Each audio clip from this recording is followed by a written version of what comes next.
সালেহা আপনি লিখেছেন গর্ভাবস্থায় চেয়ারে বসে নামাজ আদায় করা যাবে কিনা। আল্লাহ সূরা বাকারার 286 নম্বর আয়াতে বলেছেন, লা ইউকাল্লিফুল্লাহু নাফসান ইল্লা উসআহা, মানুষকে আল্লাহ তাআলা তার সাধ্যের বাইরে কোনো কিছু চাপিয়ে দেন না। ইমরান ইবনে হুসাইন রাদিয়াল্লাহু তাআলা থেকে একটা হাদিস বর্ণিত হয়েছে সহিহ বুখারীতে। তিনি একবার নবী সাল্লাল্লাহু আলাইহি ওয়াসাল্লামের কাছে বলেছেন, ইয়া রাসূলুল্লাহ, আমি এমন একটা রোগে আক্রান্ত যে রোগটা আপনার আমরা যেটাকে একশিরা বা যেটাকে আপনার পাইলস বা এই জাতীয় অ্যানাল ফিসার জাতীয় রোগ বলতে পারি, এরকম একটা রোগের কথা তিনি বললেন। তখন নবী করিম সাল্লাল্লাহু আলাইহি সাল্লাম তাকে বললেন, তিনি বললেন যে অবস্থা আমার সালাত পড়তে কষ্ট হয়। তখন তিনি বলেছেন, তুমি দাঁড়িয়ে সালাত আদায় করো যদি পারো, আর যদি না পারো তাহলে বসে পড়বে, আর না হলে তুমি কাত হয়ে বা শুয়ে পড়বে। তো এই হাদিস থেকে আমরা স্পষ্ট জানতে পারি অসুস্থতাজনিত কারণে যদি কেউ সালাত যথাযথভাবে সঠিকভাবে দাঁড়িয়ে যথানিয়মে পড়তে না পারেন, তাহলে তিনি যেভাবে পারেন সেভাবে আদায় করবেন।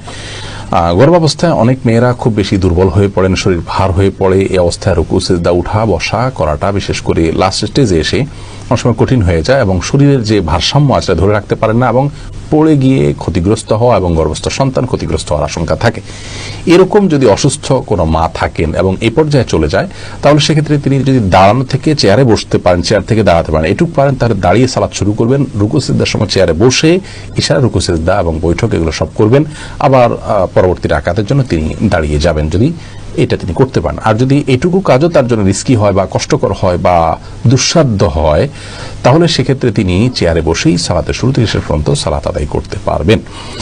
আর যদি এরকম সমস্যা না থাকে, নিছক আরামায়েশের জন্য, নিছক তথাকথিত আপনার ভয় বা রিস্ক, যে রিস্কটা আসলে ওরকম জোরালো কোনো রিস্ক না, এরকম মনে করে তিনি চেয়ারে বসে সালাত আদায় করেন, তাহলে কিন্তু সালাত হবে না।